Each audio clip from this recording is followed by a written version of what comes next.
Good morning. It's time to wake up. It's Sunday, July 2nd. I'm your host, Downtown Logan Brown, and this is the Sunday Dinking Club. We are here to talk all things pickleball, people. Let's get into it.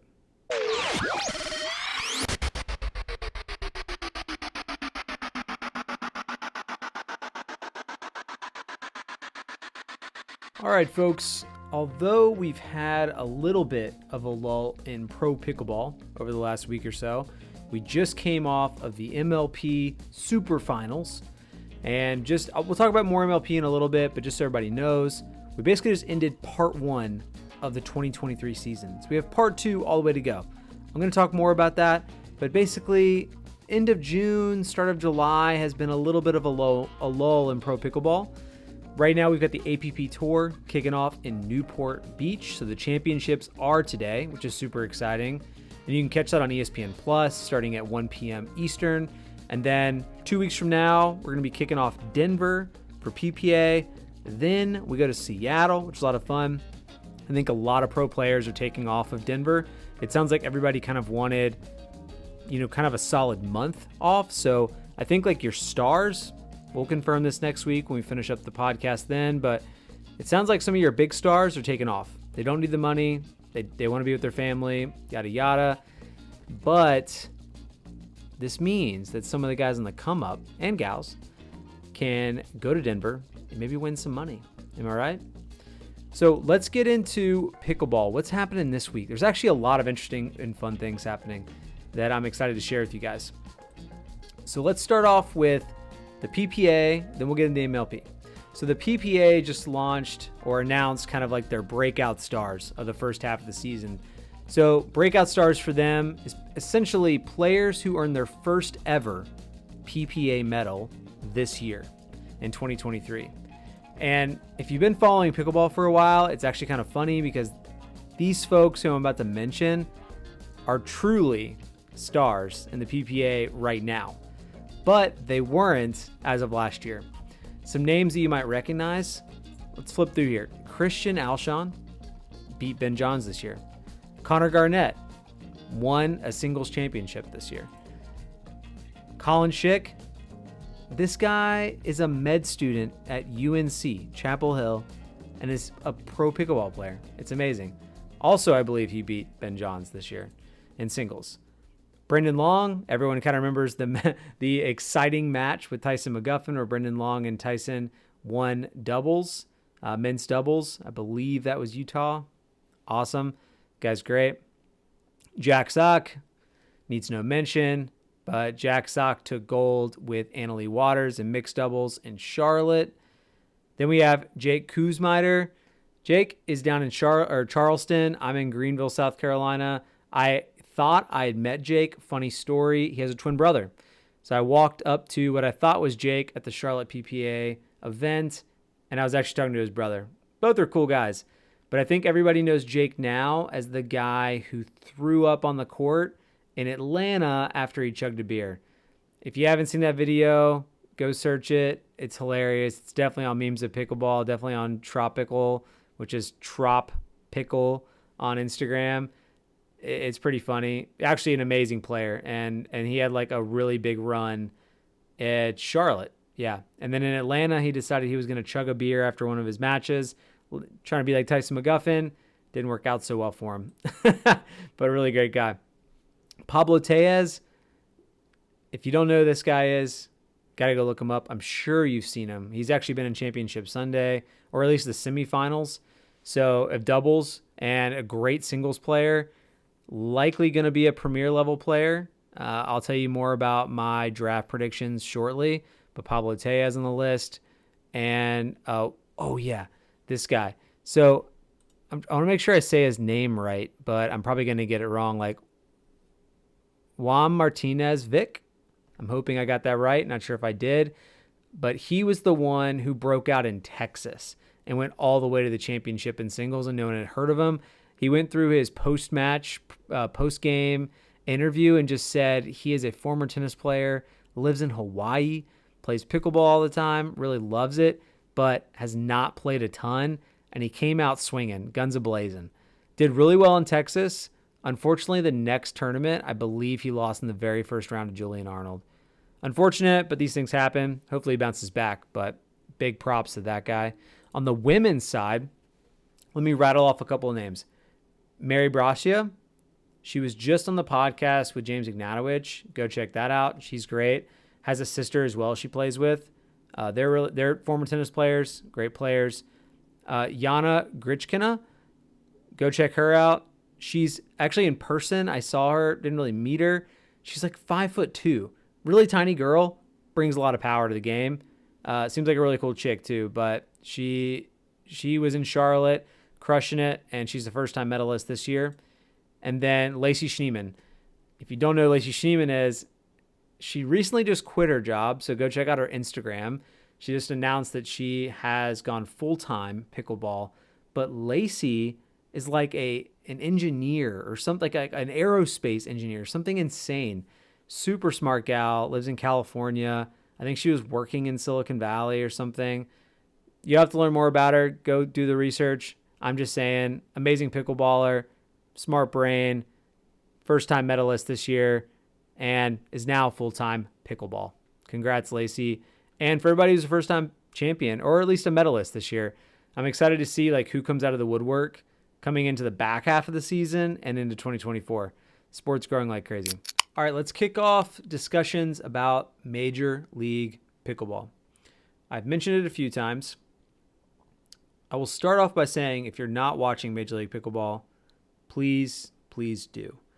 I think every recording, at least the major matches, are up on YouTube. If you just go and look up Major League Pickleball, this is such a fun version of pickleball. The team aspect really I don't know how to explain it. It's a lot different. It's like you kind of start rallying behind some of the players you like. You kind of start rooting against the players that rub you the wrong way. And you're also realizing and you're seeing how players kind of change things up because they know it's a team event. And I know that sounds weird, but watch it and let me know if you feel the same way. We just finished up part 1 of the 2023 season. And I know I just said that about the PPA, so you're probably thinking that doesn't matter. MLP, it very much does matter.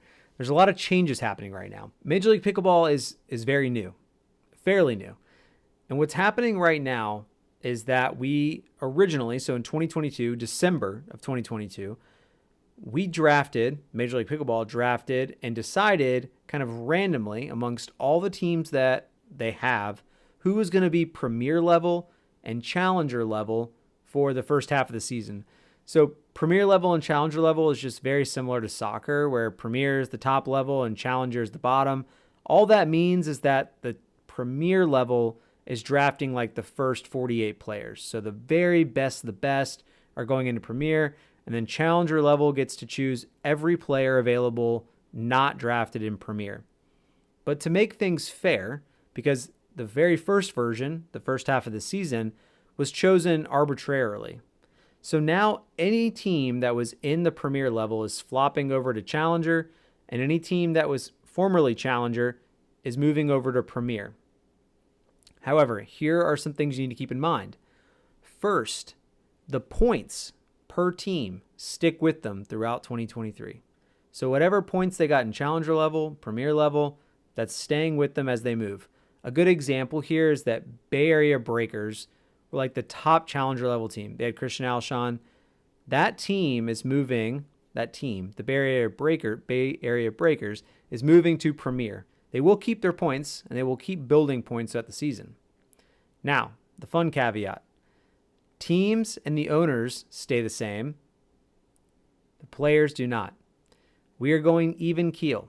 There's a brand new draft happening on July 12th.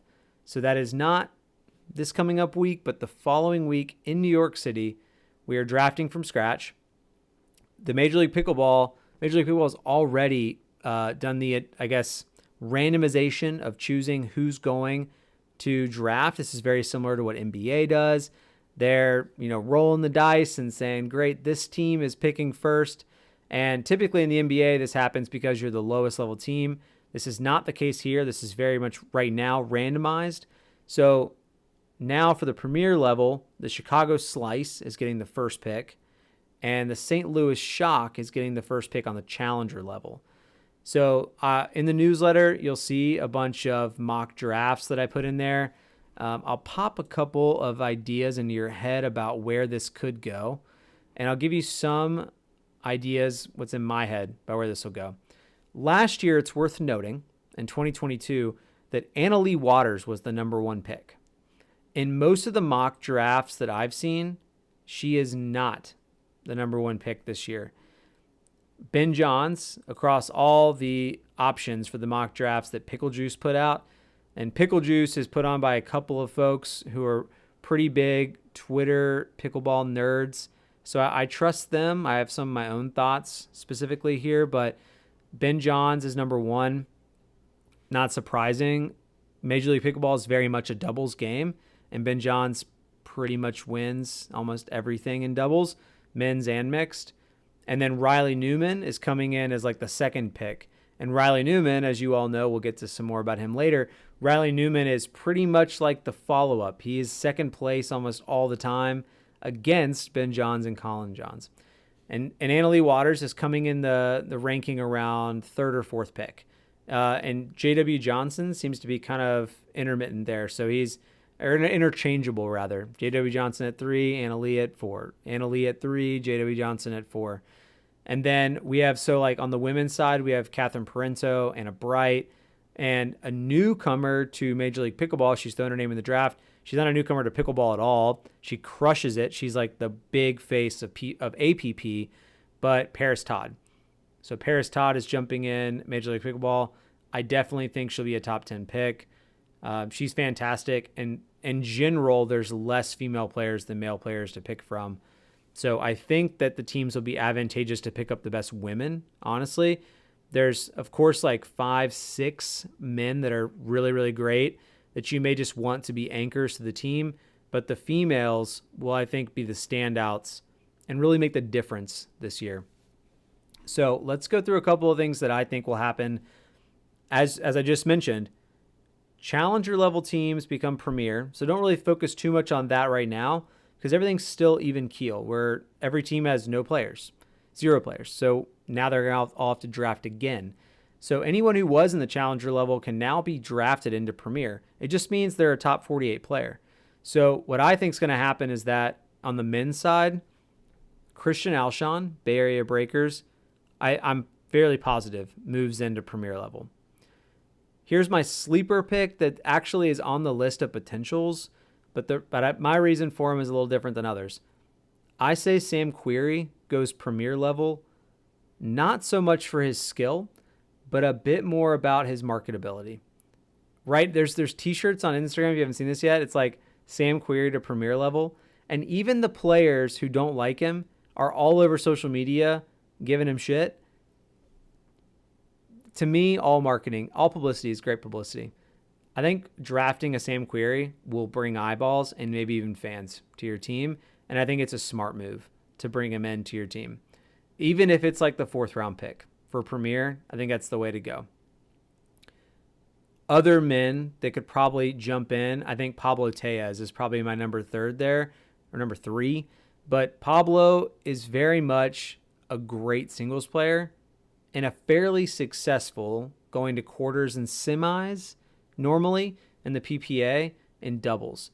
But I'm afraid that without the right partner, he might be a bit of a bust in MLP. On the women's side, I'm fairly confident in my position that Lucy Kovalova and Lindsay Newman are locks to move to the premier level. But hold me to it, and we'll see what happens in a couple weeks. All right, so it turns out that pickleballers are driving up your rates. Insurance rates, that is. If you didn't catch the news earlier this week, our favorite sport, loved by all ages, is sending our elders to the doctor. They're getting hurt, people, and it's costing us. To an estimated tune of 60,000 ER visits and a hard cost of $400 million annually. Let's please protect our elder folks who are out there playing matches they probably shouldn't. And if you're young and spry and you see them going down, maybe play the little Spider-Man move. Hit them with the web, catch them if you can. Because we all don't want our rates to go up, and we certainly don't want them hurt. So let's help our elder folks out there who are trying to play a little too hard every morning. If there was one rule you could change about pickleball, what would it be? So Connor Pardo, check him on Twitter.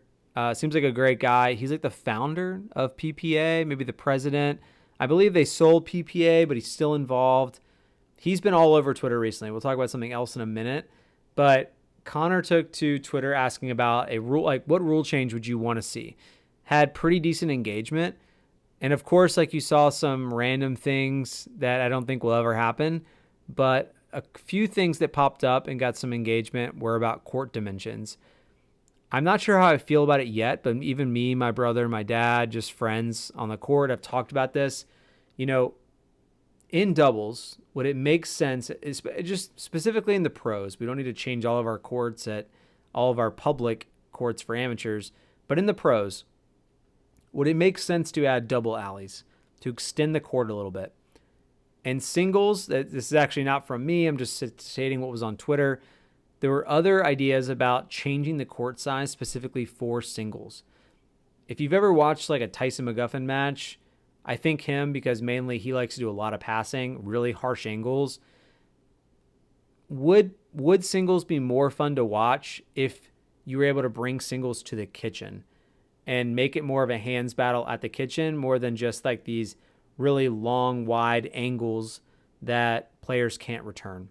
So up to you. Have your decision there or opinion. I just wanted to bring up the idea. This was all over Twitter this week, and I think it's actually a pretty fun idea to conceptualize. If I wanted to change something, what would it be? My biggest one beyond the court dimensions is rally scoring. I'm a huge proponent of just bringing that in. I wish I could convince some of my friends at the court to play that way when we're just playing for fun. I would love to play rally just to see how it ends up, because I've heard the statistics. Statistics say that it actually doesn't impact too much. It's actually easier to understand, but doesn't actually impact the outcome or the amount of balls played, the amount of points played. It all ends up very similar.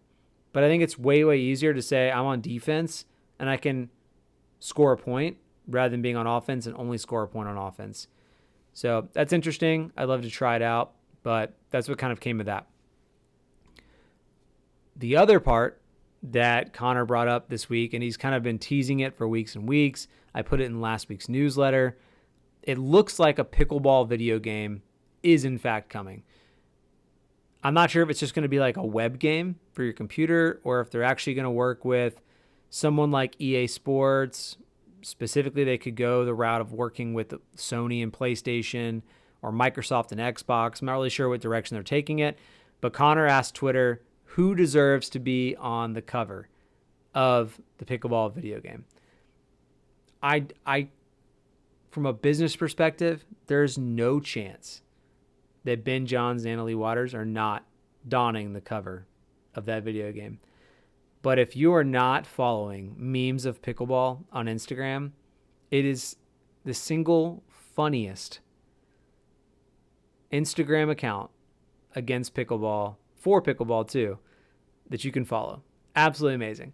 They literally put up these meme-esque video game covers that are all about the funniest moments of pickleball in the last, year, things that are being made fun of. Like Pablo Tellez, like flicking off the camera or flicking off a fan. You have Matt Wright, who everybody's been kind of joking around is like losing his hair and is using Rogaine or whatever just for men. And there's this picture of him. I don't know when this was. He's on a pickleball court or a tennis court, and he's like got a receding hairline and an earring and his necklace, like a hookah or a puka shell necklace. It looks hilarious. You've got to check these out. Whoever runs that account, he or she must have made 12 different variations. Absolutely hilarious. And you got to check it out. Very fun. News of the week. I believe that everyone who's watching this has likely heard that Riley Newman announced very dramatically that he was breaking up with Matt Wright.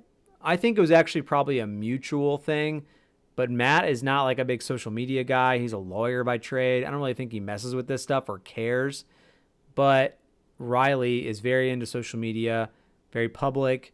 And he went out a couple weeks ago, maybe a week ago at this point, saying that he was publicly kind of splitting up his partnership with Matt Wright. One thing to note here, if you didn't know, Riley Newman and Matt Wright have let's go back a second. They have played in 27 tournaments together. If you had to guess, how many would you say they've won a medal in? That's right, 27. They've played in 27. They've won a medal in 27. And they're splitting up. I think at this point, because of the winnings, the money you can get from PPA, and they don't play APP, but let's just use that as an example, is kind of negligible to the amount of money that they're making from sponsorships. And I think right now a lot of the pros are just out there to win. They're out there to win. And they want to get the gold. They want to go down in history as the best players of this certain era that we're in right now. And unfortunately, Matt and Riley have only beat the Johns brothers once or twice. It hasn't been that many times. As many as they're maybe like 10% winning versus losing. So he's out here trying to find a partner that he can win with. And this week, he announced who he's playing with for the rest of 2023 at least. His video is kind of funny. Go on his Instagram. People were giving him crap for it. I don't really care too much. I think it's fun enough. It's a little cheesy, but I get it. He's probably like in his mid-30s, and these things are cheesy. But he did like a spoof video of when LeBron James made his announcement for the Miami Heat, and he announced that he's going to be splitting time with Julian Arnold and AJ Kohler for the rest of the season. I'm not sure why he's splitting time. Might be AJ's schedule. But, for example, he's going to be kicking off this new relationship with Julian in Seattle, which is in a couple of weeks, maybe 3 weeks from now, which I think is a fun partnership. I'll talk about AJ first. The AJ Kohler partnership makes a lot of sense. If you go back on YouTube, it's in my it's actually in my newsletter, so check that out. But there's a link to the championship match between AJ and Riley against Ben Johns and Colin Johns, where Riley had just called up AJ out of nowhere. There's a post-match interview, and AJ's like, yeah, I'm from Vegas, and Riley called me up and was like, hey, can you play in this tournament? And I did, and they ended up winning, right? Now, this was 2 years ago, so there's a lot has happened in 2 years, but that is a positive sentiment for their relationship, and I'd love to see if they together can make something happen. And I think even in the Tyler Loong, the return, the King of the Court podcast with Jimmy and Tyler, Jimmy mentioned that his opinion is that Riley needs to win about 25% of the matches against the Johns brothers. And I would tend to agree with that. Like it can't be 10%. He wants to go out there and it be almost like a 50-50 ball anytime he's playing the Johns brothers. And as long as he comes out on top about 25% of the time, I think he'll be somewhat satisfied. Likely probably wants to get on the other side of that coin, but it's going to be very difficult. With Julian Arnold, he's interesting. He's controversial. Right now, he does a lot of yelling on the court. He's a little aggressive and abrasive, I would say, as a player compared to others. What I'm most nervous about with that relationship is that Riley is also the guy who has been memed on Instagram for literally knocking women off the court.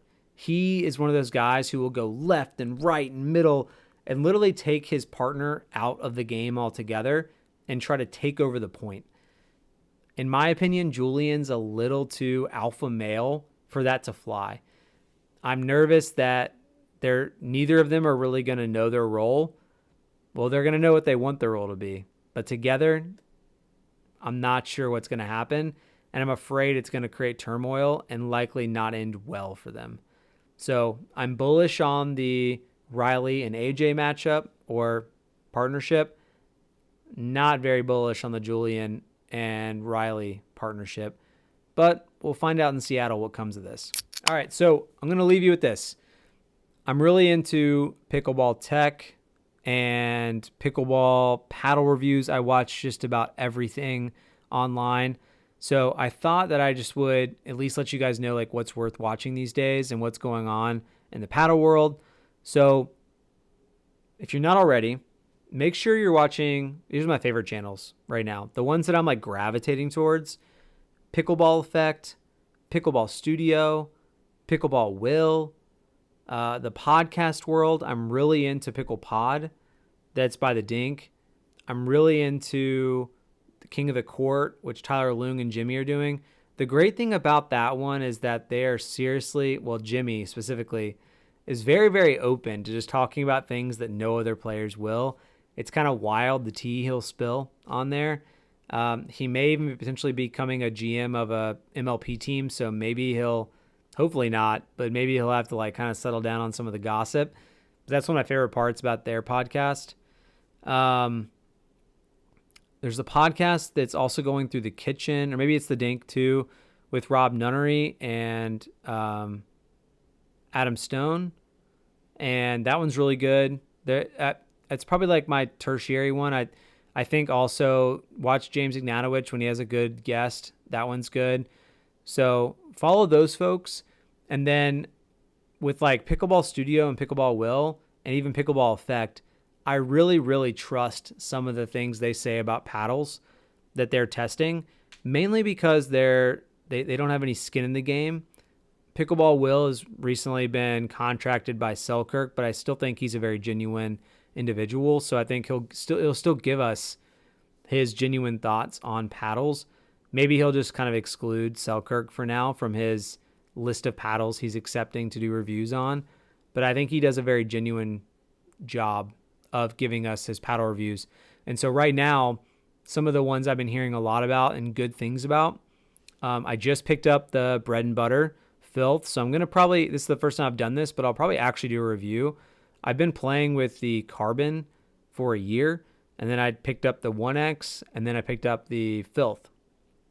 And I've also played with the new Perseus. So I think I can give people a pretty good idea of the differences there and what's going on based on my perspective. Those guys have all reviewed those paddles as well. And on the other side of the coin, there's like the Vatic, which from Pickleball Effects side of things, I was talking, Braden was on here.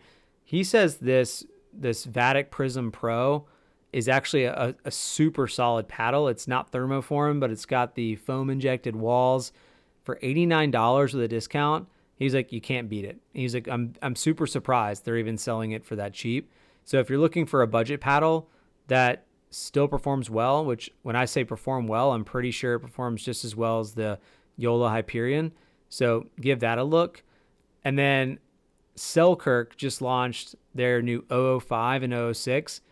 And what's funny about this is that Selkirk seems to own a majority of social media around pickleball. Almost one out of every two. It's got to be 50% at least, if not more.